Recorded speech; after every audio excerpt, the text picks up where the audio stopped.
नमस्कार विद्यार्थी मित्रांनो, आपल्या सर्वांचं स्वागत आहे महाराष्ट्र नर्सिंग ऑफिसर्सच्या या ऑनलाईन प्लॅटफॉर्मवर. तर आपण ब्रह्मास्त्र सीरीज जी सुरू केली होती, त्या ब्रह्मास्त्र सीरीजमध्ये जो आज रेस्पिरेटरी सिस्टम आपण सुरू केली होती, त्याचा आज शेवटचा एपिसोड असणार आहे. ह्या शेवटच्या एपिसोडमध्ये एक क्लास रेस्पिरेटरी सिस्टम क्लास याच्यामध्ये आपण काय करणार आहोत, पूर्ण रेस्पिरेटरी सिस्टमचं काय करणार आहोत, रिव्हिजन करणार आहोत. पूर्ण एमसीक्यू जे आहे ते आपण बघणार आहोत. हा जो क्लास असणार आहे फक्त आणि फक्त एमसीक्यूचा असणार आहे, ज्यामध्ये आपण रेस्पिरेटरी सिस्टमचे सर्व एमसीक्यू कव्हर करण्याचा प्रयत्न करणार आहोत. ऑलरेडी आपण जे काही मेन टॉपिक्स होते त्यासाठी स्पेशल क्लासेस घेऊन एमसीक्यू आणि ते दोन्ही पण पार्ट आपण कव्हर केलेले आहेत. तर आजच्या या पार्टमध्ये आपण काय बघणार आहोत, पूर्ण रेस्पिरेटरी सिस्टमचे एमसीक्यू बघणार आहोत. तर सुरू करण्याअगोदर आपल्याला काय करायचंय, हा जो व्हिडिओ आहे या व्हिडिओला लाईक करायचा आहे, कमेंट करायचं आहे, कमेंटमध्ये काय करायचं आहे, फीडबॅक द्यायचा आहे. त्याचबरोबर काय करायचं आहे, शेअर करायचं आहे व्हिडिओला आणि चॅनलला सबस्क्राईब करायचं आहे. YouTube बरोबरच आम्ही WhatsApp, Instagram, Telegram आणि Facebook यासारख्या चॅनलवर आहोत, ॲक्टिव्ह आहोत. ठीक आहे. आणि तिथे पण काय करायचं, तुम्हाला जाऊन काय करायचं आहे, सपोर्ट करायचा आहे. ते तुम्हाला काय मिळणार आहेत, मला एमसीक्यूचे क्विज मिळणार आहे डेली. डेली काय मिळणार आहे, जॉब अपडेट्स तुम्हाला तिथे मिळत असतात. ठीक आहे. सुरू करूया. आपला फर्स्ट क्वेश्चन आहे, surfactant is produced by which cells of lungs. ठीक आहे. सर्फॅक्टंट जो असतो हा काय आहे, लंग्समध्ये काय असतो, एक लायपोप्रोटीन आहे. ठीक आहे. लायपोप्रोटीन आहे म्हणजेच काय, लिपिड प्लस प्रोटीन आहे. याच्यामध्ये काय काय आहे, लिपिड्स आहेत आणि काय आहे, प्रोटीन्स आहेत. ठीक आहे. लिपिड्स आहे आणि प्रोटीन्स आहेत. तर लिपिड किती आहे त्याच्यामध्ये, 90% जे आहे याच्यामध्ये लिपिड्स बघायला मिळतात आणि फक्त 10% जे आहे हे काय असतं, प्रोटीन असतं. ठीक आहे. तर याच्यामध्ये दोन प्रकारचे सर्फॅक्टंट असतात. एक असतं लेसिथिन आणि दुसरं काय असतं, स्पिंगोमायलिन. ठीक आहे. लेसिथिन आणि स्पिंगोमायलिन. मग आपण काय करत असतो, जेव्हा आपल्याला सर्फॅक्टंट, ठीक आहे, सर्फॅक्टंट बद्दल आपल्याला जेव्हा इन्व्हेस्टिगेशन करायची असते, तेव्हा आपण काय करतो, लेसिथिन आणि स्पिंगोमायसिन यांचा काय करत असतो, रेशिओ काढत असतो. जर लेसिथिन आणि स्पिंगोमायसिन यांचा रेशिओ 2.1 किंवा त्यापेक्षा जर जास्त असेल, 2.1 किंवा त्यापेक्षा जर जास्त असेल, तर आपण त्याला काय म्हणतो, नॉर्मल कंडिशन आहे असं आपण म्हणतो. आणि जर 2:1 पेक्षा जर कमी असेल, 2:1 पेक्षा 1 जर कमी असेल, तर आपण काय म्हणतो, डेफिशियन्सी आहे असं आपण म्हणतो. आणि जर डेफिशियन्सी असेल तर काय होऊ शकतं, रेस्पिरेटरी डिस्ट्रेस सिंड्रोम हा होऊ शकतो. ठीक आहे. तर हा जो हे आहे, ठीक आहे, हा जो सर्फॅक्टंट आहे, हे प्रोड्यूस कोण करतं? तर आपण अल्व्हेओलाई बघत असताना, अल्व्हेओलाई जेव्हा आपण स्ट्रक्चर बघितलं, तेव्हा आपण बघितलं होतं, की अल्व्हेओलायमध्ये काय आहे, टाइप 1 न्यूमोसाइट्स आहेत आणि टाइप 2 न्यूमोसाइट्स आहेत. टाइप 2 न्यूमोसाइट्स आहेत. ठीक आहे. टाइप 1चं काम काय होतं, तर गॅसियस एक्सचेंज. ठीक आहे. गॅसियस एक्सचेंज हे कुणाचं काम होतं, टाइप 1चं काम होतं. आणि टाइप 2चं काम काय होतं, production of production of surfactant. सर्फॅक्टंटचं प्रोडक्शन होतं. आणि हे सर्फॅक्टंट काय करत असतं, it prevent it prevent alveoli alveoli from collapsing. Alveoli from collapsing कसं प्रिव्हेंट करतं, तर काय करतं हे, it reduces surface tension at alveoli. अल्व्हिओलायचं काय करतं, सरफेस टेन्शन कमी करतं आणि त्याच्यामुळे काय होतात, अल्व्हिओलाय ज्या आहेत त्या कोलॅप्स होत नाहीत.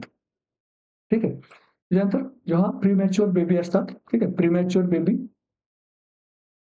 प्रीमॅच्युअर बेबी असतात, त्यांच्यामध्ये काय होतं, सर्फॅक्टंटची डिफिशियन्सी असते. सर्फॅक्टंटची काय असते, डिफिशियन्सी असते. तर प्रीमॅच्युअर बेबीमध्ये सर्फॅक्टंटची डिफिशियन्सी का असते, कारण जे सर्फॅक्टंट असतात त्यांचं जे प्रोडक्शन जे आहे ते कधी स्टार्ट होतं, 24 ते 28 वीकला स्टार्ट होतं. 24 ते 28 वीकला स्टार्ट होतं आणि ते पूर्ण फुल्ली कधी बनतं, ठीक आहे, एक सफिशियंट लेव्हलपर्यंत कधी जातं, तर जातं ते 34 टू 36 वीक्सला.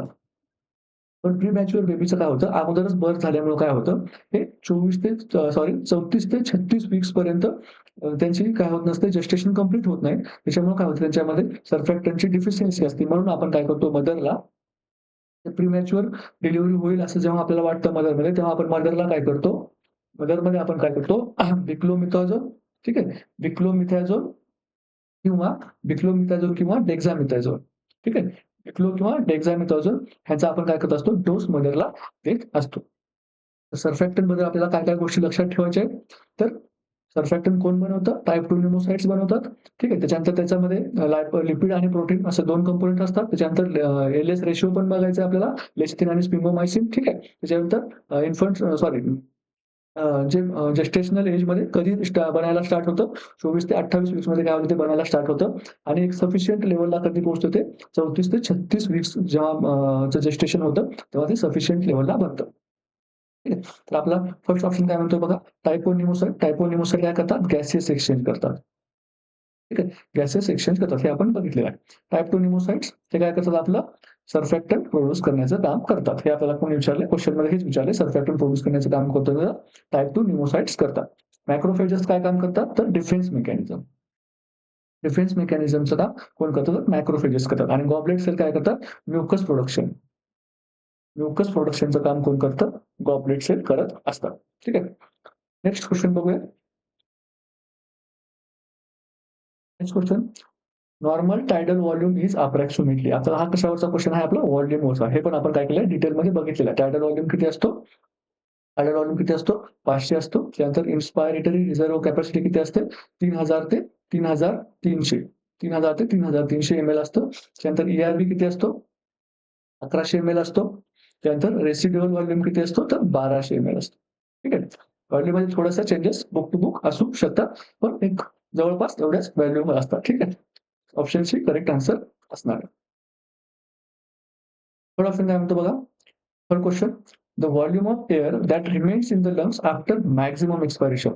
जेव्हा आपण काय करतो, हे नॉर्मल एक्सपिरेशन आहे आणि आपण काय करतो फुल्ली जेव्हा रेस्पिरेशन करतो, तेव्हा पण एक व्हॉल्यूम लंग्समध्ये राहतो. त्याला आपण काय म्हणतो? त्याला आपण म्हणतो रेसिड्युअल व्हॉल्यूम.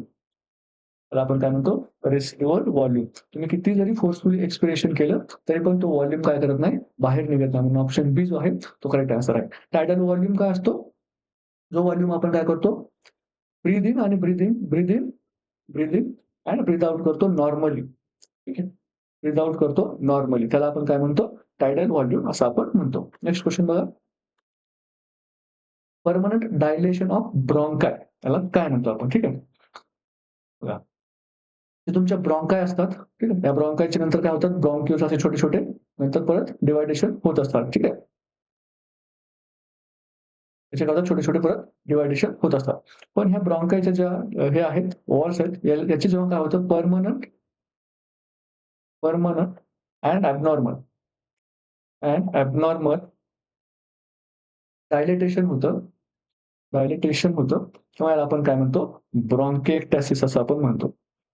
ब्रॉन्किएक्टासिस ब्रॉन्किएक्टासिस आपण या कंडिशनला म्हणत असतो. ठीक आहे. तर ऑप्शन काय म्हणतो बघा अस्थमा. अस्थमामध्ये काय असतं? इन्फ्लामेशन. इन्फ्लामेशन अस्थमावर आपण एक सेपरेट क्लास बनवलेला आहे. इन्फ्लामेशन ऑफ लार्जर एअरवे याला आपण काय म्हणतो? अस्थमा म्हणतो. ब्रॉन्किएक्टासिस मी आताच काय सांगितलं? परमनंट ॲबनॉर्मल डायलेटेशन ऑफ जर ब्रॉन्कस असेल त्याला आपण काय म्हणतो? काय म्हणतो? ब्रॉन्किएक्टासिस म्हणतो. हे कशामुळे होऊ शकतं? एक तर पोस्ट इन्फेक्शन होऊ शकतं. पोस्ट इन्फेक्शन कशाचं इन्फेक्शन? तुमचं टीबी असेल किंवा न्यूमोनिया असेल. दुसरं अजून कशामुळे होऊ शकतं? ऑब्स्ट्रक्शनमुळे होऊ शकतं. कशाचं तरी तिथं ऑब्स्ट्रक्शन झालं. इथे काय आहे आता ट्यूमर वगैरे आहे. हा ट्यूमर असल्यामुळे काय करतो, हा इथे काय करतो, असं प्रेशर देतो. ठीक आहे. ट्यूमर आहे किंवा एखादी फॉरेन बॉडी आहे ज्याच्यामुळे काय होतं, हे ब्रॉन्कस जे आहे ते डायलेट होत असतात. ठीक आहे. ऑब्स्ट्रक्शन कशामुळे? Tumour or foreign body. Tumour or foreign body. Third काय आहे? थर्ड कारण काय असू शकतं तर काय? कंजेनायटल डिसीज. कंजेनायटल डिसीज जसं की cystic fibrosis. Cystic fibrosis. Cystic fibrosis यासारख्या कंजेनायटल डिसीजमध्ये पण ब्रॉन्किएक्टासिस होऊ शकतो. ठीक आहे. न्यूमोनियामध्ये काय न्यूमोनिया काय आहे? एक प्रकारचं काय इन्फेक्शन आहे. इन्फेक्शन आहे. आपल्याला काय विचारलंय? Permanent dilation of bronchi. त्यानंतर ॲटेलेक्सथॅसिसमध्ये काय होतं? ॲटोलेक्सस मध्ये काय होतं, जे ॲल्व्हेओलाई आहे तुमच्या, ॲल्व्हेओलायचं काय होतं, कोलॅप्स होतात आणि ॲल्व्हेओलाई कालांतराने काय म्हणतात, छोट्या बनतात. ठीक आहे. आणि तिथे काय आहे, एरिया जो आहे तो कसा बनतो, कन्सॉलिडेशन तिथे आपल्याला एक्स-रेमध्ये बघायला मिळतात. त्यानंतर ॲटोलेक्टोसिसच्या एक्स-रेमध्ये अजून एक आपल्याला एक हॉलमार्क साइन बघायला मिळतं, ते म्हणजे काय, blunting of blunting of CP angle. CP angle. त्याला काय म्हणतो आपण, ब्लंटिंग ऑफ सीपी अँगल. हे कुणामध्ये बघायला मिळतं तुम्हाला, ॲटोलेक्टोसिसमध्ये बघायला मिळतं आणि अजून कुणामध्ये बघायला मिळतं, तर प्लुरल इफ्युजनमध्ये पण आपल्याला बघायला मिळतं. प्लुरल इफ्युजनमध्ये पण आपल्याला बघायला मिळतं. ठीक आहे. नेक्स्ट क्वेश्चन आहे आपला, first first lip breathing is recommended in. ठीक आहे. फर्स्ट लिप ब्रीथिंग काय असते? फर्स्ट लिप ब्रीथिंग काय असते? हा काय एक नॉर्मली ब्रीथिंग पॅटर्न आहे. आपण जेव्हा ब्रीथिंग पॅटर्न बघताना आपण काय बघितलं होतं? चाइन स्टोक ब्रीथिंग, त्याच्यानंतर Kusum breathing, first lip breathing, हे सगळे आपण ब्रीथिंगचे पॅटर्न आपण ऑलरेडी बघितलेले आहेत. तर फर्स्ट लिप ब्रीथिंगमध्ये काय होतं? पेशंट काय करतो? नाकाने श्वास घेतो आणि काय करतो? त्याचे जे ओठ आहे, जेव्हा आपण शिटी वाजताना जेव्हा आपण ओठाचा आकार जसा करतो, त्या प्रकारे आकार करून तो काय करतो? एअर काय करतो? स्लोली सोडत असतो. त्याला आपण काय म्हणतो? फर्स्ट लिप ब्रीथिंग असं म्हणतो. ठीक आहे. फर्स्ट लिप ब्रीथिंग आपण कुणामध्ये बघतो? तर सीओपीडी पेशंटमध्ये बघतो. ठीक आहे. त्यानंतर मी आता काय म्हटलो, कुसुमोल्स. कुसुमोल्स ब्रीथिंग आपण कोणामध्ये बघतो? तर आपण बघतो डीकेच्या पेशंटमध्ये किंवा मेटाबॉलिक ॲसिडोसिस. Metabolic acidosis. त्यानंतर चाइन स्ट्रोक. ठीक आहे. चाइन स्ट्रोक ब्रीथिंग आपण कोणामध्ये बघतो? तर हार्ट फेल्युअरचा पेशंट किंवा स्ट्रोकचा पेशंट. ठीक आहे. पेशंटला हार्ट फेल्युअर असेल किंवा स्ट्रोक असेल. या चाइन स्ट्रोकमध्ये काय होतं? ब्रीथिंग नॉर्मली सुरू असते. त्यानंतर ब्रीथिंग अचानक वाढते. ठीक आहे. अचानक ब्रीथिंगचा डेप्थ आणि रेट दोन्ही पण वाढतं. परत नॉर्मल होते. परत एक ॲपनियाचा पिरियड होतो. ठीक आहे. ॲपनियाचा पिरियड होतो. परत नॉर्मल ब्रीथिंग होते. परत अशा प्रकारचं ब्रीथिंग जे आहे ते वाढत जाते. ठीक आहे. त्याला आपण काय म्हणतो? चाइन स्ट्रोक ब्रीथिंग पॅटर्न असं आपण म्हणतो. मग ऑप्शन बी जो आहे या क्वेश्चनचा करेक्ट आन्सर असणार आहे सीओपीडी. सीओपीडी पेशंटमध्ये आपल्याला काय बघायला मिळतं? फर्स्ट ब्रीथिंग बघायला मिळते. अस्थमा अटॅकमध्ये आपल्याला ब्रीथिंग साउंडमध्ये कुठला साउंड बघायला मिळतो? तर आपल्याला व्हीज साउंड बघायला मिळतो. त्यानंतर न्यूमोथोरॅक्समध्ये काय होतं? हे आपण बघितलं, न्यूमोथोरॅक्सवर पण आपण काय वेगळा लेक्चर घेतलेला आहे. न्यूमोथोरॅक्समध्ये काय होतं? पेशंटला जो ट्रकिया आहे तो काय होतो? अनअफेक्टेड साइडला काय होतो? शिफ्ट होतो. ठीक आहे. या साइडला फॉर एक्झाम्पल तुमचे हे लंग्स आहेत. इथे काय झालं, तुमचा न्यूमोथोरॅक्स राहिला कुठल्या? राइट साइडला. राइट साइडला न्यूमोथोरॅक्स राहिला, लेफ्ट साइड तुमची नॉर्मल आहे, तर ट्रकिया काय होतो? लेफ्ट साइडला शिफ्ट होतो. ठीक आहे. याला आपण काय म्हणतो? ट्रकियल शिफ्ट असं आपण म्हणतो. पल्मोनरी एम्बोलिझम म्हणजे काय? जे तुमच्या लंग्सला जाणाऱ्या ज्या छोट्या-छोट्या ब्लड वेसल असतात, तिथे काय होतं? एखादी फॉरेन बॉडी ऑब्स्ट्रक्ट होते किंवा फॅट जो असतो तो तिथे काय होतो? जाऊन तिथे लॉज होतो. त्याला आपण काय म्हणतो? पल्मोनरी एम्बोलिझम असं आपण म्हणतो. नेक्स्ट क्वेश्चन बघा. Acute severe asthma is treated with. त्याचा पेशंट आहे अॅक्यूट सिव्हिअर अस्थमा त्याला आहे. अॅक्यूट सिव्हिअर अस्थमाचं आपण दुसरं नाव काय दिलं होतं आपण? Status status asthmaticus. Asthmaticus. Status asthmaticus. हा काय असतो? 30 मिनिटपेक्षा 30 मिनिटपेक्षा जास्त याचं काय असतं? More than 30 minute. 30 minute plus. 30 minutes plus याचं काय असतं? ड्युरेशन असतं. आणि हे कधी बघायला मिळतं आपल्याला जास्त करून? एकतर नाईटला, ठीक आहे, नाईट टाईमला किंवा अर्ली मॉर्निंगला या पेशंटमध्ये काय होतं? स्टॅटस अस्थमॅटिक्स होण्याचे चान्सेस जास्त असतात. तर ह्या पेशंटमध्ये आपण मॅनेजमेंट कशी करतो? पहिल्यांदा आपण कुठला देतो? शॉर्ट टर्म मॅनेजमेंट देतो आपण. ठीक आहे. शॉर्ट टर्म जे आहेत, शॉर्ट टर्म मॅनेजमेंट का देतो? कारण आपल्याला काय पाहिजे आहे? क्विक रिलीफ पाहिजे आहे. ठीक आहे. क्विक रिलीफ पाहिजे आहे. म्हणून आपण काय करतो?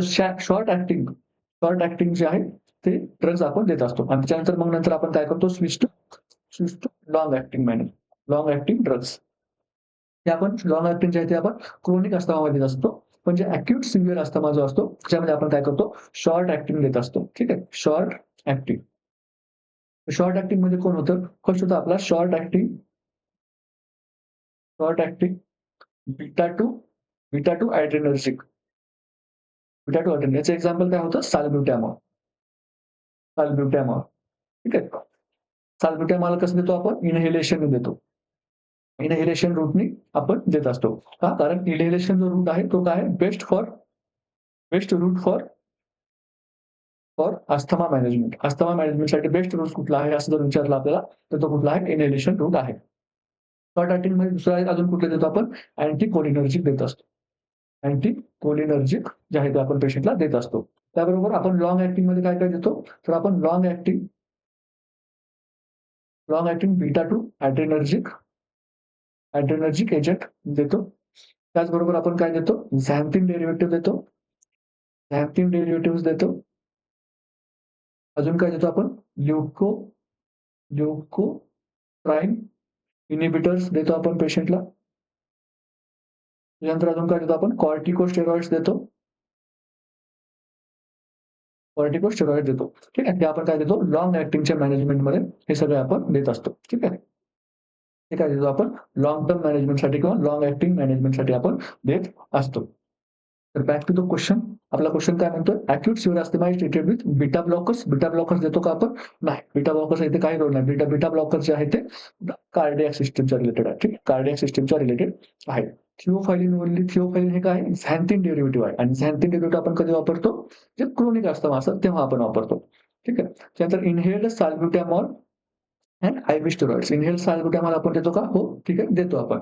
कोणामध्ये देतो आपण? अॅक्यूट सिव्हिअर अस्थमामध्ये आपण इनहेल्ड साल्ब्युटॅमॉल वापरतो. अँटिबायोटिक्स आपण अस्थमाच्या पेशंटला देतो का? तर नाही देत. अनलेस अँड अंटिल जर तिथे सेकंडरी एखादं इन्फेक्शन जिथे प्रेझेंट असणार नाही तोपर्यंत आपण अँटिबायोटिक्स देत नाही. त्यामुळे काय? अँटिबायोटिक्सचं काम काय आहे? तर इन्फेक्शनला फाईट करण्याचे. आणि अस्थमा ही इन्फेक्शियस कंडिशन आहे का? तर नाही. अस्थमा ही काय आहे? एक इन्फ्लामेटरी कंडिशन आहे. इन्फ्लामेटरी कंडिशन आहे. ठीक आहे. इन्फ्लामेटरी कंडिशन आहे. ऑप्शन सी जे आहे इनहेल्ड साल्ब्युटॅमॉल आणि आयव्ही स्टेरॉइड्स हे काय असणार आहे? करेक्ट आन्सर आपला असणार आहे. नेक्स्ट क्वेश्चन बघा. Primary cause of COPD. First option काय म्हणतो? ॲलर्जी. सेकंड म्हणतो स्मोकिंग. थर्ड म्हणतो पोलस आणि फोर्थ काय म्हणतो? Bacterial infection. हे सीओपीडी पेशंट असतात. ठीक आहे. त्याला काय म्हणतो आपण? Chronic obstructive pulmonary disease. हा कसा आहे? रिव्हर्सिबल आहे का? तर नाही. हा कसा आहे? इरिव्हर्सिबल डिसीज आहे. आणि अस्थमा जो आहे तो कसा आहे? अस्थमा कसा आहे? रिव्हर्सिबल आहे. आणि सीओपीडी जो आहे तो मेन रिस्क फॅक्टर जो आहे, most common risk factor for COPD जर विचारला आपल्याला तर तो कुठला आहे? स्मोकिंग आहे. Most common risk factor for COPD patient is smoking. Option B जो आहे तो आपला करेक्ट आन्सर असणार आहे. नेक्स्ट क्वेश्चन बघा. Cheyne Stokes breathing is seen in. आता आपण ब्रीथिंगचे काय पॅटर्न बघितले होते, कुठले आपण बघितलं? फर्स्ट लिप बघितलं, त्याच्यानंतर चाइन स्टोक बघितलं, त्याच्यानंतर कुसुमॉल्स बघितलं. ठीक आहे. कुसुमॉल्स ब्रीथिंग बघितलं. तर चाइन स्टोक मध्ये मी तुम्हाला कुठलं सांगितलं होतं? तर हार्ट फेल्युअर आणि स्ट्रोक. ठीक आहे. स्ट्रोक म्हणजे काय? Brain injury. जे सीव्हीए असतात. ठीक आहे. सेरेब्रोव्हेस्क्युलर ॲक्सिडेंट वगैरे त्या पेशंटमध्ये आपल्याला काय बघायला मिळतं? चाइन स्ट्रोक ब्रीथिंग ह्या बघायला मिळतात. म्हणून ऑप्शन ए. अँक्झायटीमध्ये बघायला मिळते का? तर नाही बघायला मिळत. अँक्झायटीमध्ये पेशंट काय करतो? हायपर व्हेंटिलेट करतो. हार्ट फेल्युअर आणि त्याच्यामध्ये काय बघायला मिळतं आपल्याला? चाइन स्ट्रोक बघायला मिळतं. अस्थमामध्ये आपल्याला कुठलं बघायला मिळतं?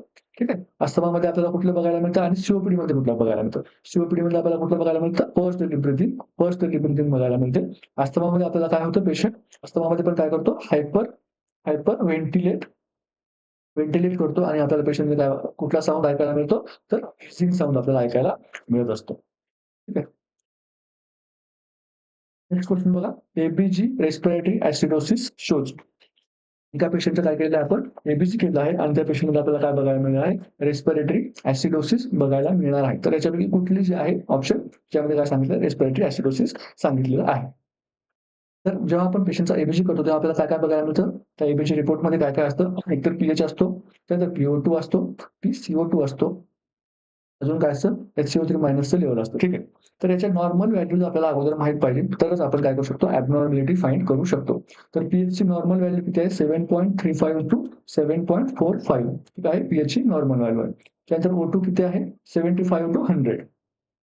काही बुक्समध्ये 80 टू 100 पण दिलेला आहे. त्यानंतर O2 किती आहे? 35 टू 45 आणि HCO3 मायनसचं लेव्हल किती आहे? 22 ते 26 किंवा 22 ते 27 पण काही बुक्समध्ये दिलेलं आहे.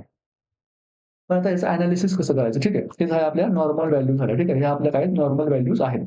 पण आता याचं एनालिसिस कसं करायचं? एक सिंपल तुम्हाला फक्त एवढा बॉक्स लक्षात ठेवा. ठीक आहे. बाकीचं काहीही लक्षात ठेवायचं गरज नाही. तर काय? अल्कलोसिस आणि ॲसिडोसिस. अल्कलोसिसमध्ये काय होतं आणि ॲसिडोसिसमध्ये काय होतं?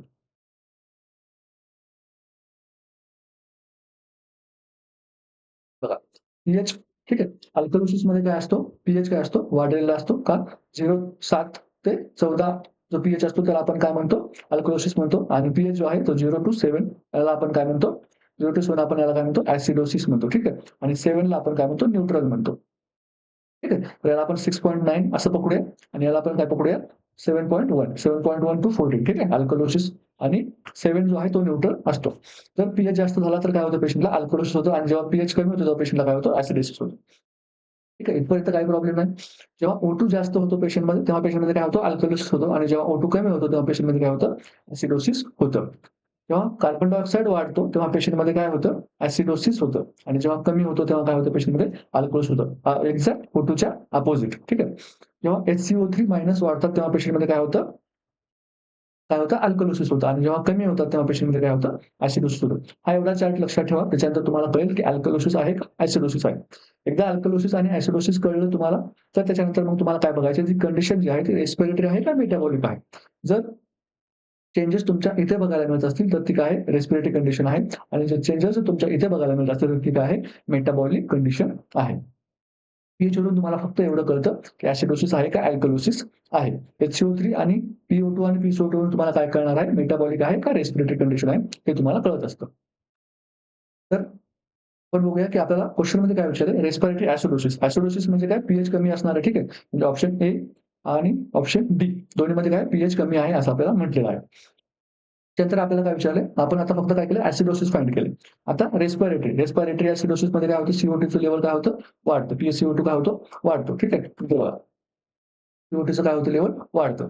तर कुठं दिलेलं आहे वाढतं म्हणून, तर ऑप्शन ए मध्ये काय दिलेलं आहे, CO2चं लेवल वाढतो असं आपल्याला दिलेलं आहे. म्हणून ऑप्शन ए काय असणार आहे, आपला करेक्ट आन्सर असणार आहे, ठीक आहे. नेक्स्ट क्वेश्चन बघूया. Mantoux text positive pen इंड्युरेशन. Option बघा काय काय आहेत. मोर दॅन 2 mm, मोर than 5 mm, more than 10 mm आणि मोर दॅन 15 mm. तर मॉन्टॉक्स टेस्ट बद्दल थोडंसं आपण बघूया.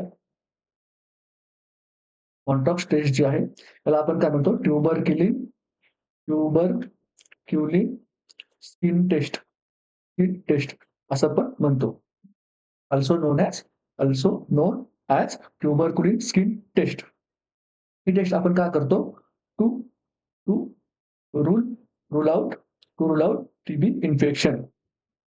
टीबी इन्फेक्शन आपण रूल आउट करण्यासाठी काय करत असतो, हे मॉन्टॉक्स टेस्ट जी आहे ती परफॉर्म करत असतो. टीबी म्हणजेच काय, मायकोबॅक्टेरियम. टीबी कशामुळे होतो, तर मायकोबॅक्टेरियम ट्युबरक्युलोसिस या बॅक्टेरियामुळे टीबी आपल्याला होत असतो. त्यानंतर आपण ह्या टेस्टमध्ये आपण नेमकं काय करतो, तर आपण काय करतो, पेशंटमध्ये पीपीडी जे आहे ते काय करतो, 0.1 ml इंट्राडर्मल आपण पेशंटला देत असतो. पीपीडी म्हणजे काय, purified protein derivative purified protein derivative आपण काय करतो, पेशंटमध्ये 0.1 ml इंट्राडर्मल कुठे देतो, पेशंटच्या हातावर देत असतो आपण. फोर आर्मला आपण काय करतो, पेशंटला पीपीडी, ठीक आहे. पीपीडी आपण काय करतो, पेशंटला देत असतो. किती देतो, 0.1 ml देतो आणि इंट्राडर्मल देत असतो, ठीक आहे. हे झालं. त्याच्यानंतर आपण काय करतो, जेव्हा आपण पेशंटला पीपीडी दिला इंट्राडर्मल, ठीक आहे. फॉर एक्झाम्पल हा पेशंटचा फोर आर्म आहे. इथे मी पेशंटला काय केला, पीपीडी इथं दिला. त्यानंतर इथे इंट्राडर्मल दिल्यामुळे काय झालं, थोडासा प्युस्ट्यूल आल्यासारखा येतो. आणि ह्या प्युस्ट्यूलला मी इथे काय करणार, असं मार्क करून ठेवणार, ठीक आहे. मार्क करून ठेवणार, जेणेकरून मग मला काय करणार, उद्या कळणार की मी कुठे इंजेक्शन दिलं होतं. असं इथे मी काय करणार, पेनाने मार्क करून ठेवणार. आणि इथे काय टाकणार, मी डेट टाकणार, ठीक आहे. इथे काय टाकणार, मी डेट टाकणार आणि खाली टाइम टाकणार. डेट आणि टाइम टाकणार. त्यानंतर पीपीडी दिल्याच्यानंतर मी काय करणार, 24 ते 48 तासानंतर, सॉरी 48 ते 72 तासानंतर, 48 ते 72 तासानंतर मी काय करणार, याचा रिझल्ट बघणार. रिझल्ट कसं बघणार मी, तर मी बघणार एन्ड्युरेशन म्हणजे हे ना, हे कितीपर्यंत इकडं पसरलं, ठीक आहे. हे कितीपर्यंत मी पसरलं हे बघणार. एन्ड्युरेशन बघत असताना जर पेशंटला जो जर नॉर्मल जी पब्लिक असते, नॉर्मल पेशंट जे असतात, नॉर्मल पेशंटसाठी आपण काय करतो, जर लेस दॅन 5 mm असेल, त्यानंतर more than 5 mm to 9 mm असेल आणि जर 10 mm असेल, ठीक आहे. ड्युरेशन जर 5 पेक्षा जर कमी असेल तर आपण काय म्हणतो, टेस्ट निगेटिव्ह आहे असं आपण म्हणतो. ठीक आहे. आणि जर 5 ते 9 असेल तर आपण काय म्हणतो त्याला सस्पिशियस आहे असं पण म्हणतो. केस कशी आहे? सस्पिशियस आहे. याच्यामध्ये आपल्याला काय करायला लागतील? फर्दर इन्व्हेस्टिगेशन करायला लागतील. जसं की स्पुटम करायला लागेल, टेस्ट एक्सरेज करायला लागतील. ठीक आहे. या बाकीच्या कन्फर्मेटरी टेस्ट करायला लागतील. मॉन्टॉस्ट टेस्ट जी आहे ही टीबीसाठी कन्फर्मेटरी टेस्ट नाही आहे. जरी याच्यातून पॉझिटिव्ह जरी आला तरी आपण पेशंटला म्हणू शकत नाही की तुला टीबी आहे. त्याच्यानंतर आपण काय करू शकतो फक्त एक पॉसिबिलिटीज काढू शकतो. जे निगेटिव्ह पेशंट होते, ठीक आहे. आपण प्रत्येक पेशंटचा स्पुटम आणि एक्स-रे करू शकतो का? हे प्रॅक्टिकली पॉसिबल नाही. म्हणून आपण काय करतो अगोदर मॉन्टॉस टेस्ट करून बघतो. त्याच्यानंतर जर ते पॉझिटिव्ह आले तर मग आपण त्यांची काय करतो स्पुटम आणि एक्स-रे टेस्ट करत असतो. ठीक आहे. तर या स्केलनुसार जर 5 पेक्षा कमी आलं तर आपण त्याला निगेटिव्ह म्हणतो. 5 ते 9 असेल तर आपण त्याला सस्पिशियस म्हणतो आणि 10 आलं तर आपण त्याला काय म्हणतो पॉझिटिव्ह टेस्ट असं म्हणतो. ठीक आहे. पॉझिटिव्ह टेस्ट आहे याचा अर्थ असा आहे का की पेशंटला टीबी इन्फेक्शन आहे, तर पेशंटला टीबी इन्फेक्शन आहे असा याचा अर्थ होत नाही. पेशंट कधी जर कुणाच्या पॉझिटिव्ह जे टीबी पॉझिटिव्ह लोक आहेत त्यांच्या संपर्कामध्ये जरी आला असेल, तरी पण काय होतं त्यांची मॉन्टॉक्स टेस्ट पॉझिटिव्ह येत असते. त्यानंतर ज्या पेशंटला अगोदर टीबी होता, ठीक आहे. आणि त्याचा टीबी काय झाला रिकव्हर झालेला, तर त्या पेशंटमध्ये पण काय होतं मॉन्टॉक्स टेस्ट जी आहे ती काय येते पॉझिटिव्ह येते. त्यामुळं Mantoux test Mantoux test positive positive is not confirmatory sign or test for active TB infection. Active TB इन्फेक्शनसाठी काय आहे हे साईन नाही आहे. ठीक आहे. त्यानंतर हे काय बघितलं आपण नॉर्मल पीपल्समध्ये आपण काय बघितलं की हे जे इंड्युरेशन आहे हे आपण कसं चेक करतो. पण जे पेशंट ठीक आहे, पण जे पेशंट कसे असतात इम्युनो कॉम्प्रोमाइज्ड असतात. इम्युनो कॉम्प्रोमाइज्ड पेशंट आहेत, त्यांच्यामध्ये आपण कसं बघतो? इम्युनो कॉम्प्रोमाइज्ड पेशंट जे आहेत, त्यांच्यामध्ये आपण कसं बघतो? जर 5 एम-एम किंवा त्याच्यापेक्षा or or more than 5 MM. 5 MM किंवा त्याच्यापेक्षा जर जास्त आलं, तर आपण त्याला काय म्हणतो? पॉझिटिव्ह असं म्हणतो. पॉझिटिव्ह असं आपण म्हणतो. का? कारण त्यांची इम्युनिटी जी आहे ती लो आहे आणि त्या लो इम्युनिटीमध्ये जर त्यांचा 5 एम-एम जरी ड्युरेशन येत असेल किंवा त्यापेक्षा जास्त येत असेल, तर आपण त्याला पॉझिटिव्ह कन्सिडर करायला पाहिजे. तर इम्युनो कॉम्प्रोमाइज पेशंट कोण असू शकतात? तर पेशंट असू शकतात पेशंट विथ एच-आय-व्ही किंवा असे पेशंट ज्यांना काय आहे क्रोनिक स्टेरॉइड थेरपी चालू आहे. क्रोनिक स्टेरॉइड थेरपी चालू आहे किंवा इम्युनोसप्रेसिव्ह थेरपी चालू आहे. अशा पेशंटमध्ये जेव्हा आपण मॉन्टॉक्स टेस्ट देतो आणि ती 5 एम-एम किंवा 5 एम-एम पेक्षा थोडंसं जास्त जरी ड्युरेशन आलं, तरी पण आपण त्याला काय म्हणू शकतो? टेस्ट पॉझिटिव्ह आहे. पण नॉर्मल पेशंट जे असतात त्यांना आपण काय म्हणतो? जोपर्यंत 10 एम-एम किंवा त्यापेक्षा जास्त येत नाही, तोपर्यंत आपण त्याला पॉझिटिव्ह मॉन्टॉक्स टेस्ट म्हणत नाही. पण मग आपले ऑप्शन काय 2, 5, 10 आणि 15. ऑप्शन सी काय आपला करेक्ट आन्सर आहे. तर याच्यामध्ये काय इम्युनो कम्प्रेसिव्ह वगैरे असं काही मेन्शन केलेलं नाहीये. म्हणून आपण काय नॉर्मल हेल्दी इंडिव्हिज्युअलचा आपण विचार करून ऑप्शन सी जो आहे तो 10 एम-एम करेक्ट आन्सर इथे असणार आहे. ठीक आहे. नेक्स्ट क्वेश्चन बघा. First line anti TB drugs are. जेव्हा आपण टीबी ड्रग्सची बद्दल बोलतो, टीबी ड्रग्स बद्दल बोलतो, तेव्हा आपल्याला काय बघायला मिळतं तर डॉट्स जो रेजिमेन आहे, डॉट्स म्हणजे काय? Directly observe treatment short course. आहे डायरेक्टली ऑब्झर्व्ह आहे. म्हणजे हेल्थ पर्सनल काय करणार पेशंटला ऑब्झर्वेशनमध्ये काय करणार पेशंटला टॅब्लेट्स खायला देणार आणि डॉट्समध्ये अशा ज्या असतात, अशा त्या काय करतात एक इम्पोर्टंट रोल प्ले करतात आणि ह्या इम्पोर्टंट रोलसाठी त्यांना काय मिळतं? जेव्हा पेशंटचं काय होतं, डॉट थेरपी पूर्ण होते, कंप्लीट होते. डॉट थेरपी कंप्लीट झाल्यावर त्यांना काय मिळतं? ₹1000 काय मिळतं? मानधन हे मिळत असतं. ठीक आहे. अशाला काय मिळतं? ₹1000 मानधन मिळतं जेव्हा डॉट थेरपी कंप्लीट होते. त्याचबरोबर आता आपल्याला काय बघायचे आहेत? फर्स्ट लाईन ड्रग्स बघायचे आहेत. फर्स्ट लाईन ड्रग्स कुठले आहेत? एच, आर, झेड, ई आणि एस. एचलाच INH असं पण डिनोट करतात. त्याला आपण काय म्हणतो? आयसोनियाझिड म्हणतो. त्यानंतर R for rifampicin. Z for pyrazinamide. E for ethambutol आणि एस फॉर स्ट्रेप्टोमायसिन. ठीक आहे. त्या काय आहेत? टीबी मध्ये दिल्या जाणाऱ्या डॉट्स थेरपीमध्ये दिल्या जाणाऱ्या काय आहेत? फर्स्ट लाईन ड्रग्स आहेत. कुठले? HRZES, आयसोनियाझिड, रिफाम्पिसिन, पायरिझिनामाइड, इथॅम्ब्युटोल आणि स्ट्रेप्टोमायसिन. तर प्रत्येक ड्रग्सचे काय आहेत आपल्याला जे साइड इफेक्ट्स आहेत, ठीक आहे. साइड इफेक्ट्स आहेत हे आपल्याला प्रत्येक प्रत्येक एक्झाममध्ये विचारले जातात. तर आयसोनियाझिडचं काय आहे side effect? Peripheral neuropathy. Peripheral neuropathy ही आयसोनियाझिडच्या पेशंटमध्ये होतं. पेरिफेरल न्यूरोपॅथी म्हणजे काय? हाताला आणि पायाला मुंग्या येणे. पेरिफेरलला काय होणे? मुंग्या येणे. रिफाम्पिसिनचा साइड इफेक्ट काय आहे? रेड किंवा ऑरेंज कलरची युरिन. रेड किंवा ऑरेंज कलरची काय होते पेशंटमध्ये? युरिन येत असते. ठीक आहे. त्यानंतर पायरिझिनामाइड हे ड्रग काय आहे? हा ड्रग कसा आहे? हिपॅटोटॉक्सिक आहे. हिपॅटोटॉक्सिक ड्रग आहे. इथॅम्ब्युटॉल ई फॉर आय. ठीक आहे. आयसाठी टॉक्सिक आहे. आयसाठी टॉक्सिक आहे असं लक्षात ठेवा. थोडंसं टेक्निकल टर्म्समध्ये बोलायचं झालं तर काय होतं पेशंटमध्ये? ऑप्टिक न्यूरायटिस. ऑप्टिक न्यूरायटिस. ठीक है। ई फॉर आय लक्षात ठेवा. एस फॉर सुनने को दिक्कत करने वाली असं लक्षात ठेवा. एस फॉर म्हणजे काय? ओटोटॉक्सिक. ओटोटॉक्सिक आणि प्लस त्याच्यामध्ये दुसरा कुठला इफेक्ट आहे तर तो आहे न्यूरोटॉक्सिक.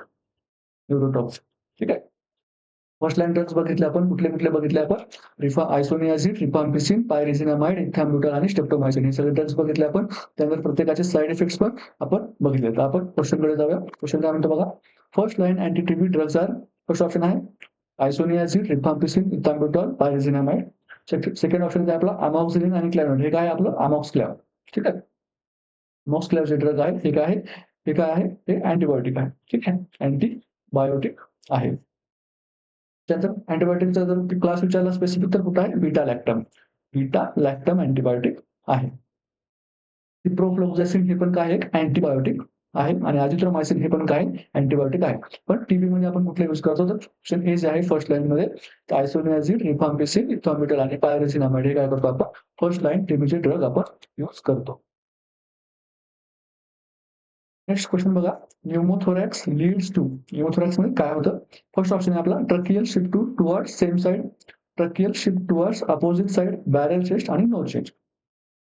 फॉर एक्झाम्पल हा लंग्स आहेत. ठीक आहे. हे लंग्स आहेत.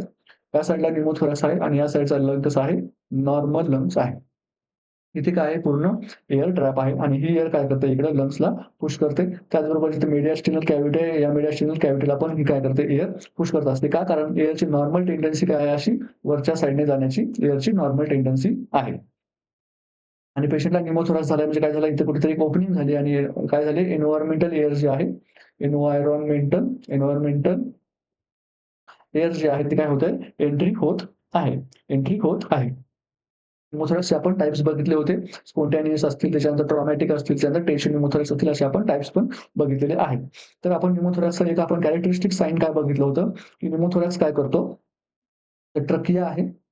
ट्रकियल शिफ्ट ट्रकियल शिफ्ट होते to unaffected side. Unaffected unaffected side. ठीक आहे. फॉर एक्झाम्पल तुमची आता ही लेफ्ट साइड आहे आणि ही राइट साइड आहे. तर अनअफेक्टेड साइड कुठली आहे? लेफ्ट साइड कुठली आहे तुमची? अनअफेक्टेड साइड आहे आणि राइट साइडला काय आहे? अफेक्टेड साइड आहे. तुमचा ट्रकिया काय होतो? लेफ्ट साइडला शिफ्ट होतो. फक्त ट्रकिया शिफ्ट होतो का? तर नाही. ट्रकियासोबत काय शिफ्ट होतं? हार्ट पण शिफ्ट होतो. त्याच्यानंतर हार्टसोबत काय होतं? ग्रेट व्हेसल्स ग्रेट व्हेसल्स आणि सिव्हिअर कंडिशनमध्ये इसोफेगस पण काय होतो? शिफ्ट होतो. ठीक आहे. त्याला आपण काय म्हणतो? मीडिया मीडियास्टिनल मीडियास्टिनल शिफ्ट असं आपण याला म्हणतो का? कारण हार्ट कुठं असतं? तर मीडियास्टिनल या इथे मीडियास्टिनल कॅव्हिटी असते. या मीडियास्टिनलमध्ये काय असतं? हार्ट लोकेटेड असतो आणि इथं हे जे एअरचं प्रेशर आहे, या प्रेशरमुळे काय होतं? हार्ट काय होतो? या दिशेने थोडासा सरकतो. याला आपण काय म्हणतो? मीडियास्टिनल शिफ्ट असं आपण म्हणतो. म्हणून ऑप्शन बी जो आहे ट्रकियल शिफ्ट अपोझिट साइड हे आन्सर करेक्ट आहे. सेम साइडला होतं का? तर सेम साइडला होत नाही. नेक्स्ट क्वेश्चन बघूया. Chest tube in pneumothorax is inserted in. जेव्हा पेशंटला काय होतो? न्यूमोथोरॅक्स होतो, तेव्हा आपल्याला काय करायचे पेशंटमध्ये चेस्ट ट्यूब आपल्याला जेव्हा इन्सर्ट करायची आहे, तेव्हा आपल्याला काय केलं? ATLSने गाईडलाईन्स दिलेल्या आहेत. ATLSच्या न्यू गाईडलाईन्सनुसार ATLSच्या न्यू गाईडलाईन्सनुसार ही ट्यूब जेव्हा आपण पेशंटमध्ये इन्सर्ट करतो, chest tube, intercostal drainage tube, ICD जेव्हा आपण इन्सर्ट करतो, तेव्हा ती अडल्टमध्ये आणि न्यूबॉर्नमध्ये अडल्टमध्ये आणि न्यूबॉर्नमध्ये कशी इन्सर्ट करायला पाहिजे. तर अडल्टमध्ये काय करायला पाहिजे ती फिफ्थ इंटरकोस्टल स्पेसमध्ये आणि कुठे मिड ॲक्झिलरी लाईनमध्ये इन्सर्ट करायला पाहिजे आणि न्यूबॉर्नमध्ये कुठे करायला पाहिजे सेकंड आय-सी-एसमध्ये कुठे मिड क्लॅव्हिक्युलर लाईनमध्ये करायला पाहिजे. तर ऑप्शनमध्ये आपल्याला क्वेश्चन बघा. क्वेश्चन काय उत्तर आहे? Chest tube pneumothorax is inserted in. Second option काय आहे? Second ICS mid clavicular line. हे कशासाठी आहे? चिल्ड्रनसाठी करेक्ट आन्सर असणार आहे. आणि हे जे आहे fifth I-C-S anterior mid auxiliary line, sorry mid auxiliary नाही आहे, अँटेरियर ॲक्झिलरी लाईन आहे. ठीक आहे. Anterior auxiliary line. हे कशासाठी आहे? आपलं अडल्टसाठी करेक्ट आन्सर असणार आहे. एट मिड हे चुकीचं आहे. त्यांचा सुप्रा क्लॅव्हिक्युलर एरिया हे पण चुकीचं आहे. त्यामुळे आपण ए आणि ऑप्शन बी हे काय आहेत? प्रोव्हाइडेड दोन्ही पण आन्सर करेक्ट आहेत. फक्त आपल्याला क्वेश्चनमध्ये काय जर पेडियाट्रिक बद्दल विचारलं असेल तर चाइल्डचा जो ऑप्शन आहे तो सेकंड आय-सी-एस करेक्ट येणार आणि जर अडल्ट बद्दल विचारलं असेल तर फिफ्थ जो आहे तो करेक्ट येणार. आणि जर ऑप्शन आता ह्या क्वेश्चनमध्ये जसं काहीच मेन्शन केलं नाही, अडल्ट आणि पेडियाट्रिक असं काहीच मेन्शन केलं नाही, तेव्हा आपण काय करणार? अडल्ट वाला जो ऑप्शन आहे त्याला आपण प्रायोरिटी देणार. म्हणजे आपण बी ऑप्शन जे आहे ते आपलं करेक्ट असणार आहे. पण जेव्हा स्पेसिफिक चाइल्ड बद्दल विचारेल तेव्हा आपल्याला काय करायचं आहे? सेकंड आय-सी-एस ला टिक करून यायचं आहे. ठीक आहे. नेक्स्ट क्वेश्चन बघा. Chest tube in pneumothorax is inserted in. Sorry, question repeat झालेला आहे. Next question. Pleuritic chest pain increases with. पेशंटला काय आहे? प्लुरायटिक चेस्ट पेन आहे. प्लुरायटिक चेस्ट पेन आहे. प्लुरायटिक चेस्ट पेन का होतं? हे काय आहे? तुमचे लंग्स आहेत आणि लंग्सला काय आहेत? कव्हरिंग आहेत. ठीक आहे. विसरल लेयर, ठीक आहे. विसरल लेयर, ट्युबुलर लेयर अशा काय असतात? लंग्सला लेयर आहेत. आणि जेव्हा ह्या दोन लेयर जेव्हा आपापसामध्ये या दोन लेयरमध्ये जेव्हा आपापसामध्ये काय होतं? फ्रिक्शन होतं, तेव्हा पेशंटला काय होतं? प्लुरायटिक चेस्ट पेन होतो. प्लुरायटिक चेस्ट पेन होतो. ठीक आहे. प्लुरायटिक चेस्ट पेन होतं. आणि जेवढं आपण काय करणार? पेशंटमध्ये डीप ब्रीथिंग करायला लावणार तेवढं ह्या ज्या लेयर्स आहेत, ह्या लेयर्स आहेत काय करणार? एकमेकांच्या विरुद्ध काय होणार? अशा फ्रिक्शन होत राहणार. ठीक आहे. जेवढं त्यांच्यामध्ये आपण डीप ब्रीथिंग करायला लावणार तेवढं काय होणार? फ्रिक्शन वाढत राहणार आहे. का? कारण जेव्हा हे लंग्स एक्सपांड होतील तेव्हा हा जे लंग्स एक्सपांड होतील तेव्हा ते काय करतील? असे एकमेकांवर इकडे प्रेशर टाकायला सुरुवात करतील आणि ह्या प्रेशरमुळे काय होणार? पेशंटचं अजून काय होणार? चेस्ट पेन इन्क्रीज होणार आहे. ऑप्शन ए जो आहे आपला डीप ब्रीथिंग हा करेक्ट आन्सर असणार आहे. ईटिंगच्या वेळेस आपल्याला जेव्हा आपण पेशंट ईटिंग करतो तेव्हा जे आहेत त्या प्लुरल, ठीक आहे, प्लुरल कॅव्हिटीमध्ये, ठीक आहे, प्लुरल कॅव्हिटीमध्ये किंवा स्पेसमध्ये काहीही चेंजेस होत नाहीत. फक्त कफ ओन्ली हे आन्सर आहे का? नाही. पण कफिंग करताना पण पेशंटमध्ये काय होतं? चेस्ट पेन वाढतं. पण हा जर ओन्ली जर शब्द नसेल तर कफिंग पण आपला आन्सर आलं असतं. रेस्ट करताना प्लुरॅटिक चेस्ट पेन होत नाही. ठीक आहे. जेव्हा आपण प्लुरॅटिक चेस्ट पेन असतं, प्लुरॅटिक चेस्ट पेनच्या आपण पेशंटला काय सांगतो? ॲडवाइस करतो रेस्ट करायला. ठीक आहे. ॲडवाइस करतो रेस्ट करायला. जेणेकरून काय होणार? तर तुमचा जो ब्रीथिंग पॅटर्न आहे तो काय होणार? स्लो राहणार. ठीक आहे. ब्रीथिंग पॅटर्न कसला असणार? स्लो ब्रीथिंग होणार आणि ज्यामुळे काय होणार? पेशंटचं चेस्ट पेन जे आहे ते रिलीव्ह होण्यास थोडीशी मदत मिळत असते. ठीक आहे. म्हणून प्लुरॅटिक चेस्ट पेनच्या पेशंटला आपण काय सांगतो? ॲडवाइस सांगतो की रेस्ट करायला आणि डीप ब्रीथिंग एक्सरसाइजेस जे आहेत आपण प्लुरॅटिक चेस्ट पेनमध्ये सांगत नाही. का? कारण जे प्लुरा आहेत ते एकमेकांना अजून जास्त फ्रिक्शन होऊन, अजून जास्त घर्षण होऊन पेशंटमध्ये काय होतं? प्लुरॅटिक चेस्ट पेन होण्याचे जास्तीत जास्त चान्सेस वाढतात. नेक्स्ट क्वेश्चन बघूया. The most important nursing care in tracheostomy. Tracheostomy म्हणजे काय? ट्रकिओस्टॉमी म्हणजे काय? ओस्टोमी या शब्दाचा अर्थच आहे की ओपनिंग. ठीक आहे. ओपनिंग करणे. कुठल्याही एखादा ऑर्गन आहे त्या ऑर्गनमध्ये जेव्हा आपण मॅन्युअली ओपनिंग करतो, जी की नॅचरल नसेल, जी आर्टिफिशियल असेल, ठीक आहे. त्याला आपण काय म्हणतो? ओस्टोमी असं आपण म्हणतो. For example गॅस्ट्रोस्टोमी. गॅस्ट्रोस्टोमीमध्ये आपण काय करतो? जो तुमचं स्टमक आहे, ठीक आहे. हा जो स्टमक आहे, त्या स्टमकमध्ये आपण काय करतो? ओपनिंग करून ते ट्यूब टाकतो. याला आपण काय म्हणतो? गॅस्ट्रोस्टोमी म्हणतो. तसंच सेम आपण काय करतो? जे ट्रकिया आहे, ठीक आहे. जो ट्रकिया आहे, त्या ट्रकियामध्ये अशा रिंग्स आहेत तुमच्या, या रिंग्स आहेत. या रिंग्समध्ये आपण काय करतो? इथे ओपनिंग करतो. इथे आपण ओपनिंग करतो. का करतो? जेव्हा पेशंटमध्ये रेस्पिरेटरी फेल्युअर असतो आणि आपल्याला पेशंटला काय करायचं? फॉर लाँग टर्म काय लागणार आहे? पेशंटला मेकॅनिकल व्हेंटिलेशन लागणार आहे. तेव्हा आपण काय करतो? पेशंटला ट्रकिओस्टोमी ही करत असतो. ठीक आहे. पेशंटला आपण व्हेंटिलेटर ठेवण्याच्या अगोदर आपण कुठल्या मेथडने ठेवू शकतो? एकतर पेशंटला आपण एन-आय-व्हीद्वारे ठेवू शकतो. नॉन इन्व्हेसिव्ह व्हेंटिलेशन, ठीक आहे. डायरेक्ट आपण पेशंटला मास्क लावून व्हेंटिलेशन देऊ शकतो. दुसरं आपण कुठलं देऊ शकतो? तर आपण काय करू शकतो? इंट्युबेशन करू शकतो. एंडोट्रॅकियल इंट्युबेशन करू शकतो. म्हणजे काय करू शकतो आपण? पेशंटच्या ज्या आहेत त्या ट्रकियामध्ये काय करू शकतो? थ्रू ओरल रूट आपण काय करतो? एक पाईप टाकतो. तो कुठपर्यंत जातो? ट्रकियापर्यंत जातो. ट्रकियाचा हा जो पॉइंट आहे याला आपण काय म्हणतो? करिना म्हणतो. ठीक आहे. करिनापर्यंत करिनापासून थोडासा वर हा पाईप जातो ईटी ट्यूब. त्याला आपण काय म्हणतो? ईटी ट्यूब म्हणतो किंवा एंडोट्रॅकियल इंट्युबेशन आपण म्हणत असतो. आणि पेशंटला जर आपल्याला खूप जास्त दिवस व्हेंटिलेशनवर ठेवायचं असेल, तर आपण पेशंटचे काय करत असतो? ट्रकिओस्टॉमी करत असतो. ट्रकिओस्टॉमी आपण परफॉर्म करत असतो. ट्रकिओस्टॉमी ही प्रोसिजर काय आहे? तर तुमचा जो ट्रकिया आहे, ठीक आहे. हा जो ट्रकिया आहे याच्यामध्ये आपण काय करतोय? इथे इथे आपण काय करतोय? ओपनिंग करत असतो. ही जी ओपनिंग आपण कुठे करतो? Second second to second to third जी रिंग आहे, त्या रिंगच्या मध्ये आपण काय करतो? ट्रकिओस्टोमीची ओपनिंग करत असतो. पण जेव्हा आपण ट्रकिओस्टोमीची ओपनिंग करतो, ठीक आहे. इथून आपण काय करतोय? स्टोमा तयार करतो आणि इथून आपण पेशंट काय करतो? व्हेंटिलेटर साइडला कनेक्ट करतो. व्हेंटिला कनेक्ट करतो. पण हे जे रेस्पिरेटरीचे सिक्रिशन्स आहेत, ठीक आहे. रेस्पिरेटरीचे सिक्रिशन्स आहेत, ते आपल्याला काय करायला लागतात? सक्शन करायला लागतात. ठीक आहे. सक्शन करायला लागतं. सक्शन करण्याच्या अगोदर आपण पेशंटला काय करतो? हायपर ऑक्सिजनेट करतो. हायपर ऑक्सिजनेट करतो. हायपर ऑक्सिजनेट करतो म्हणजे काय करतो? पेशंटचा जो O2चा फ्लो रेट आहे तो आपण काय करतो? थोडासा अगोदर वाढवतो आणि मग नंतर आपण काय करतो? सक्शन करतो. सक्शन करताना प्रेशर कधी टाकतो आपण? इंटरमिटंट प्रेशर लावतो. इंटरमिटंट प्रेशर जे आहे ते सक्शनचं लावायला पाहिजे. कंटिन्युअस लावतात कंटिन्युअस प्रेशर ठेवतोय का आपण सक्शनचं? तर सक्शनचं कंटिन्युअस प्रेशर आपण ठेवत नाही. कसं ठेवतो? इंटरमिडिएट असं आपण प्रेशर ठेवत असतो. तर जेव्हा आपण ट्रॅकिओस्टॉमी केअर करत असतो, तेव्हा आपली पहिली प्रायोरिटी जी आहे, मोस्ट इम्पोर्टंट नर्सिंग केअर जी आहे, ती काय असली पाहिजे? फर्स्ट ऑप्शन काय म्हणतो? फीडिंग.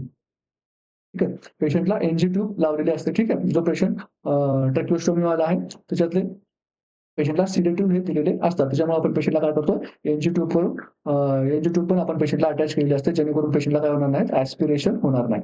ठीक आहे. ॲस्पिरेशनचे चान्सेस कमी होतील. त्यानंतर ओरल अँटिबायोटिक देतो का आपण? तर नाही. पेशंट काय असतो? आयव्ही अँटिबायोटिकवर जनरली पेशंट असतो.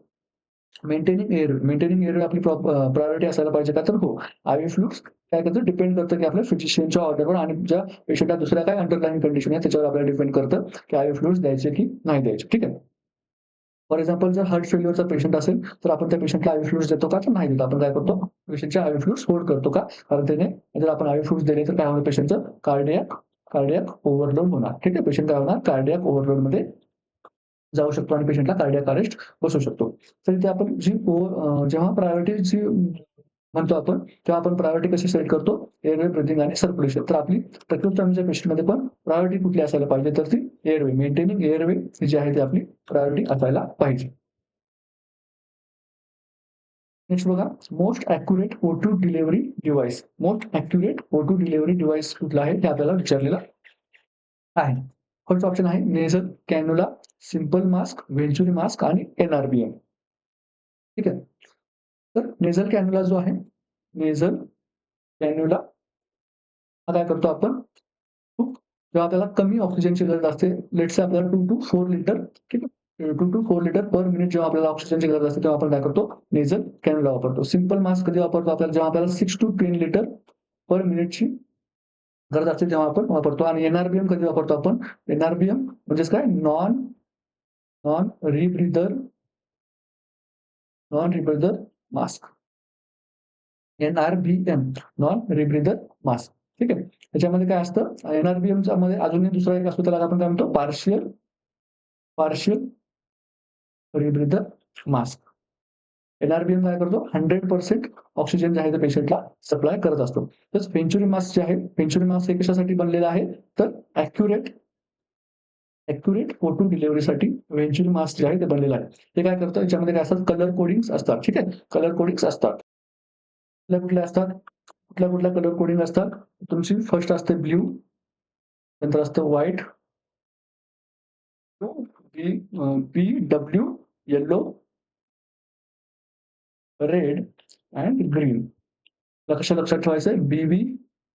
बीवी ओयो में रह गई. लक्षात ठेवायचं आहे. तर ब्लू जो आहे, ठीक आहे. ब्लू जो आहे हा 24% FiO2 देत असतो. व्हाईट किती देत असतो? तर 28% FiO2 देत असतो. येलो किती देतो? तर 35% देतो आणि रेड किती देतो? 40 आणि ग्रीन देतो 60% FiO2 ग्रीन देत असतो. ठीक आहे. पर्सेंटेज ऑफ ऑक्सिजन आणि फ्लो रेट. फ्लो रेट पण इम्पॉर्टंट आहे. ठीक आहे. फ्लो रेट ब्ल्यूमध्ये किती असतो? 2 ते 4 लिटर पर मिनिट. ठीक आहे. त्याच्यामध्ये किती असतो? 2 ते 4, 6 ते 4 ते 6 लिटर पर मिनिट.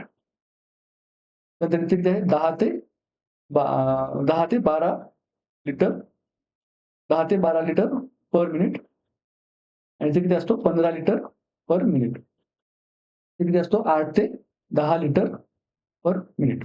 ठीक आहे. हा काय आहे तुमचा फ्लो रेट आहे. जेव्हा तुम्ही व्हेंच्युरी मासचा कलर जेव्हा ब्लू कलरचा असतो, तेव्हा तुम्ही 24% जे आहे ते पेशंटला कॉन्सन्ट्रेशन ऑफ ऑक्सिजन देत आहे आणि किती लिटरने देत आहे? 2 ते 4 लिटरने आपण देत आहोत. जेव्हा व्हाईट पेशंटला लावलेला असतो तेव्हा किती असतो? 28% असतो आणि आपण किती 4 ते 6 लिटरने देत असतो. त्याचप्रमाणे जेव्हा येलो लागतो आपण 35% 8 to 10 लिटर हा आपला काय असतो? फ्लो रेट असतो आणि रेडमध्ये 40, 10 to 12 लिटर आणि ग्रीनमध्ये 60, 15 लिटर पर मिनिट. ठीक आहे. तर मॅक्सिमम व्हेंच्युरी मासने किती आपण देऊ शकतो? तर 60% देऊ शकतो आणि जर आपण हे जे ऑप्शन्स आहेत, त्याच्यामध्ये सर्वात जास्त कोण येत असेल तर आपला NRBM जे आहे, तो आपलं सर्वात जास्त कॉन्सन्ट्रेशन देतो. त्याच्यानंतर कुठलं देतं आपलं पार्शियल रिब्रीथर मास्क देतो.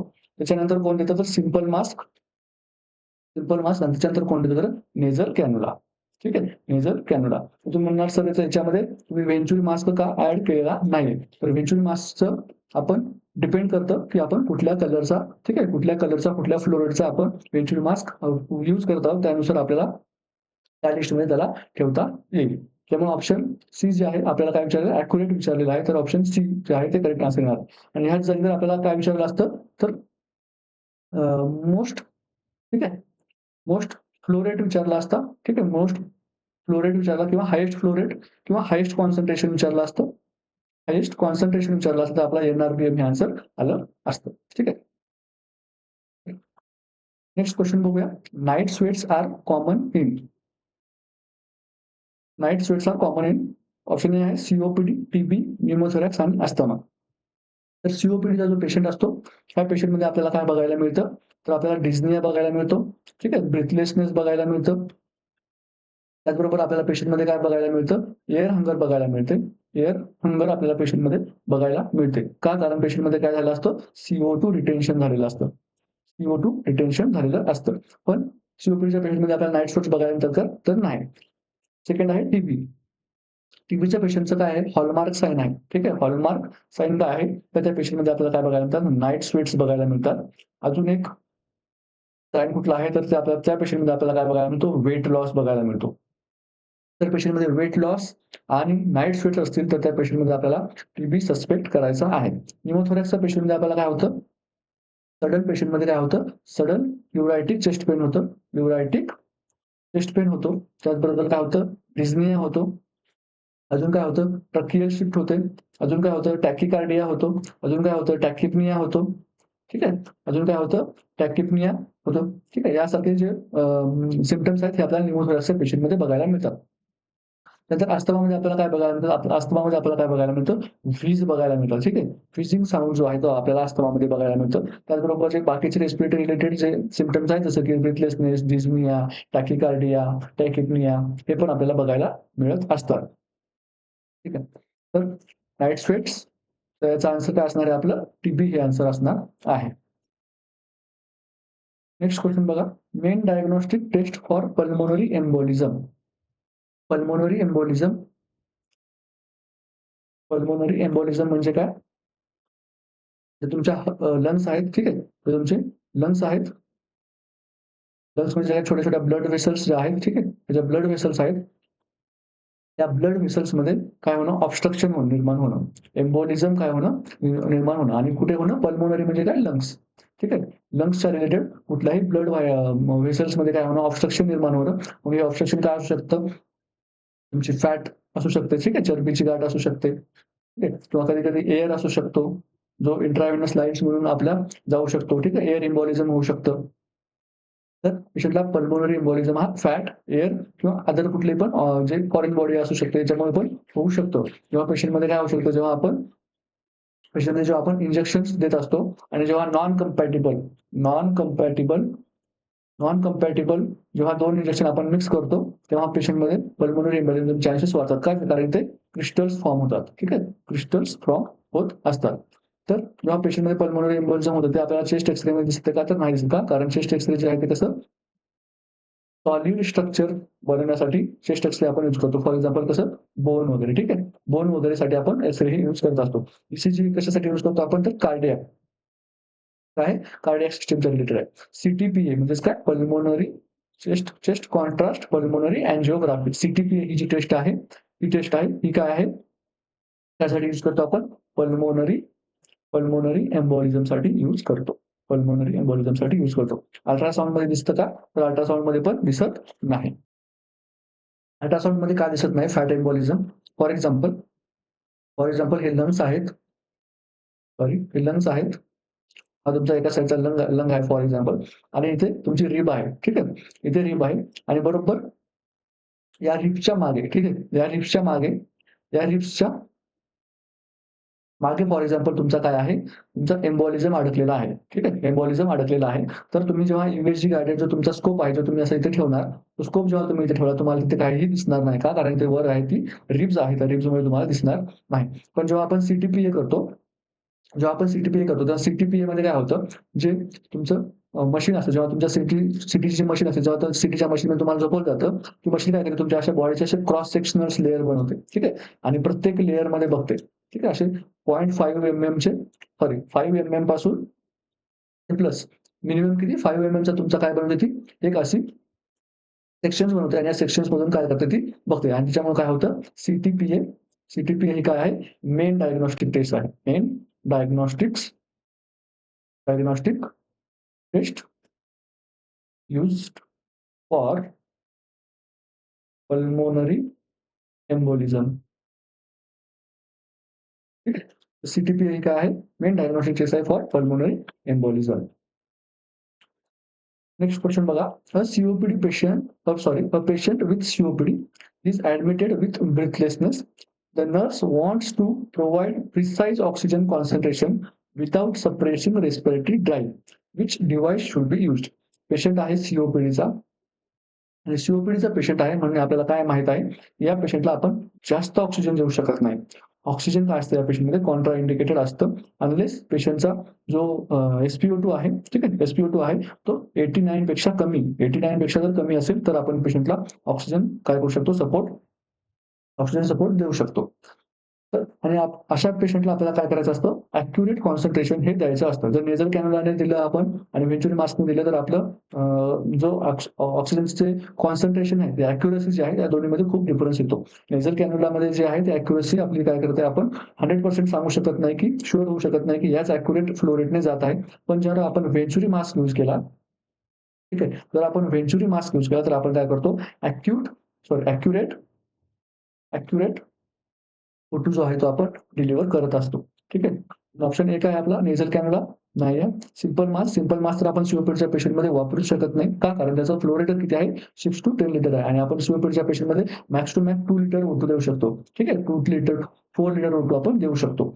पण व्हेंच्युरी मास्क यूज करू शकतो का? हो, आपण यूज करू शकतो. नेझल कॅन्युला पण यूज करू शकतो. पण आपल्याला काय म्हटलेलं आहे इथे nurse want to use provide precise oxygen. नर्सला काय करायचं आहे? ॲक्युरेट ऑक्सिजनचा अमाउंट द्यायचा आहे. तर ती काय करणार? व्हेंच्युरी यूज करणार. एनआरबीएम आपण यूज करू शकतो का? तर कधीच आपण यूज करू शकत नाही. का? कारण ते 100% O2 देतं आणि जर एवढा पेशंटला आपण O2 दिला, एवढा जर आपण एखाद्या पेशंटला सीओपीडीच्या पेशंटला जर 100% कॉन्सन्ट्रेशन जर आपण दिलं, तर पेशंटमध्ये काय होऊ शकतं? CO2 रिटेन्शन होऊ शकतं. CO2 रिटेन्शन होऊ शकतं जर आपण 100% दिलं तर. आणि पेशंट काय होऊ शकतो? CO2 नार्कोसिसमध्ये जाऊ शकतो. CO2 नार्कोसिसमध्ये जाऊ शकतो. आपला नेक्स्ट क्वेश्चन काय आहे? A COPD patient on high O2 suddenly becomes drowsy likely cause.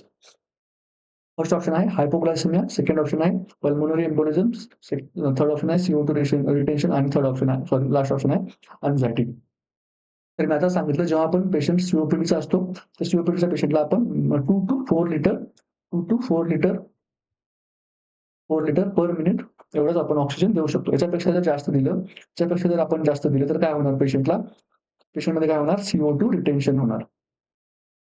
CO2 retention होणार आणि CO2 रिटेन्शन जे आहे ते पेशंटमध्ये होत असतं आणि याच्यामुळे काय होतं पेशंट पेशंटमध्ये काय होतं CO2 नार्कोसिस होऊ शकतो.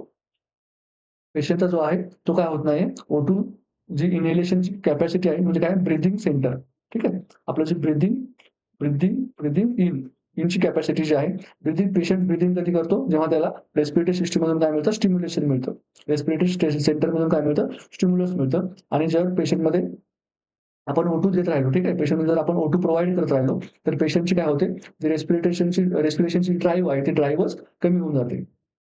म्हणून आपण काय करतो, सीओपीडी पेशंटमध्ये काय करतो, ऑक्सिजन देणं अव्हॉइड करतो. अनलेस अँड अंटिल जर पेशंटचं खूपच रेस्पिरेटरी जो आहे रेट जो आहे, तो खूप वाढलेला आहे. त्यानंतर त्याचं सॅच्युरेशन आहे, तो खूप कमी झालेला आहे, ठीक आहे. तर आपण पेशंटला काय करतो, तर सीओपीडीचा ऑक्सिजन देऊ शकतो. सीओपीडीचा पेशंट जर नॉर्मल सॅच्युरेशन जर आपण बघितलं, तर 90 to 95% हे त्याचं आपण नॉर्मल सॅच्युरेशन एक्सपेक्ट करतो. नॉर्मल जे दुसरे इंडिव्हिज्युअल असतात, नॉर्मल इंडिव्हिज्युअल त्यांचं आपण सॅच्युरेशन किती म्हणतो 95 प्लस जर असेल तर आपण काय म्हणतो नॉर्मल आहे असं पण म्हणतो. पण सीओपीडीच्या पेशंटमध्ये आपण 90 to 95% हे काय आहे आपलं त्यासाठी नॉर्मल लेव्हल आहे. मग जर 90 पेक्षा जर कमी आलं तरच आपण पेशंटला काय करतो, ऑक्सिजन प्रोव्हाईड करतो. आणि जर पेशंटमध्ये दुसरे अदर काही सायन्स असतील, फॉर एक्झाम्पल पेशंटमध्ये खूप टॅकीकार्डिया आहे, पेशंटला खूप डिस्निया आहे, ठीक आहे. पेशंटमध्ये सायनोसिस आहे, पेरिफेरल सायनोसिस आहे, सेंट्रल सायनोसिस आहे. यासारखे आपल्याला हायपॉक्सियाचे क्लिअर कट जोपर्यंत आपल्याला एव्हिडन्स मिळत नाही, तोपर्यंत काय करत नाही आपण पेशंटमध्ये ऑक्सिजन देत नाही. ठीक आहे. तर हे जे होते ते आपले आजचे काय होते रेस्पिरेटरी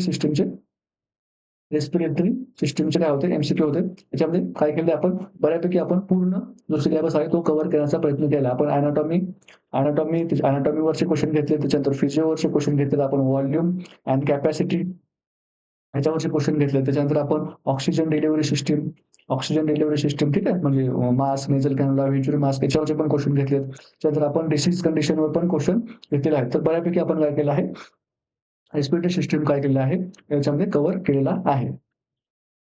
तरी पण जर कुणाला डाउट्स असतील तर त्यांनी काय करायचं आहे, कमेंट्समध्ये डाउट्स विचारायचा आहे. त्याचबरोबर कमेंट्समध्ये काय करायचं आहे, डाउट्स विचारायचे आहे. त्याचबरोबर काय करायचं आहे, फीडबॅक पण द्यायचा आहे, की तुम्हाला लेक्चर कसं वाटलं आणि तुम्हाला नेक्स्ट लेक्चर जे आहे, ते कुठल्या सिस्टमवर पाहिजे आहे किंवा कुठल्या डिसीज कंडिशनवर पाहिजे आहे. हे तुम्ही काय करायचं आहे, नक्की कळवायचं आहे. व्हिडिओला लाईक करायचा आहे. ठीक आहे. व्हिडिओला लाईक करायचा आहे आणि हा जो व्हिडिओ आहे तो काय करायचा आहे, शेअर करायचा आहे तुमच्या फ्रेंड्सला, जेणेकरून काय करणार त्यांना पण काय करणार आहे, नॉलेज मिळणार आहे. ओके. अभ्यास करत राहायचा आहे. सिलेक्शन हे एक दिवस आपलंच आहे. थोडंसं लेट मिळेल, पण थेट मिळेल. ठीक आहे. त्यामुळे सर्वांनी अभ्यास करायचा आहे. तोपर्यंत सर्वांना बाय-बाय आणि थँक यू.